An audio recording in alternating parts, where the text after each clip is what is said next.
우리 예수님께서 기도를 가르쳐 달라는 제자들의 그 요청에 이렇게 기도하라고 가르쳐 주십니다. 거기에 서두에 이렇게 말씀하시지요. 나라가 임하시오며 뜻이 하늘에서 이루어진 것 같이 땅에서도 이루어지이다. 이렇게 기도하라 가르쳤습니다.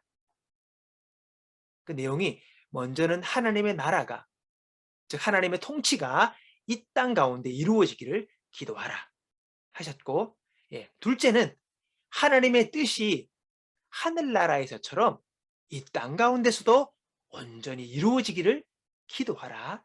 그렇게 주님은 가르쳐 주셨습니다.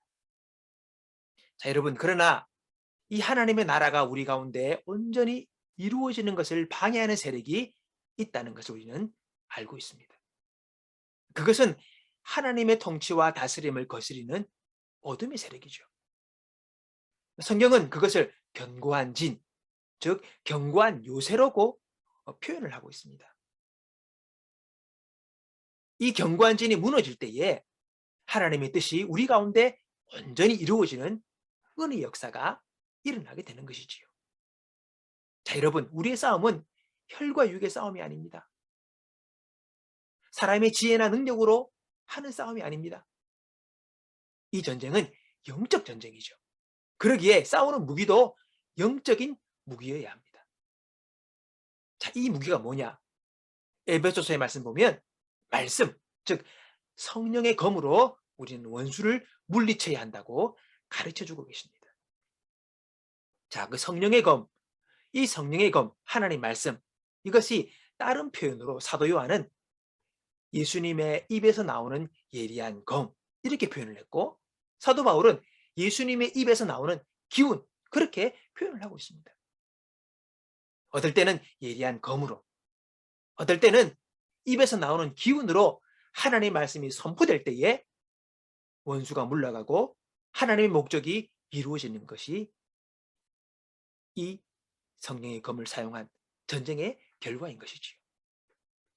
여러분, 하나님의 자녀들 우리에게는요, 그분이 우리의 전쟁에서 승리하도록 그분은 도우십니다. 그래서 자신을 여호와는 용사시다. 우리 하나님 용사라는 거예요. 또 여호와께서 너희를 위하여 싸우시리니, 하나님이 나를 위해 싸우신대요. 나는 혼자가 아니에요. 또 영광의 왕이 누구시냐? 강하고 능한 여호와시요 전쟁에 능한 여호와시로다.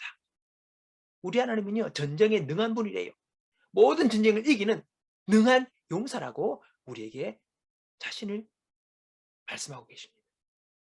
여러분, 그러므로 우리는 모든 전쟁에서 주님의 도우심으로 승리할 수 있습니다. 두려워 마십시오. 하나님을 신뢰하십시오. 여러분, 전쟁에 임하는 용사가요, 적을 두려워야 되겠습니까? 여러분, 우리 마음 가운데 두려움이 있고 무수함이 있다면 우리는 그 전쟁에서 온전한 승리를 누릴 수가 없습니다. 하나님만 두려워하고 그분의 표만 무릎 꿇고 원수를 향하여 용감히 전진하는 우리의 모습이 되어야 합니다. 그리고 하나님께서 우리에게 주신 성령의 검, 말씀을 사용하셔야 합니다. 하나님 말씀이 이루어지기를 기도하는 것이지요. 하나님의 약속의 말씀을 붙들고 기도하는 것이지요. 예수의 이름으로 기도하는 것이지요. 그것이 바로 하나님께서 우리에게 주신 영적 전쟁의 무기임을 여러분 기억하시기 바랍니다.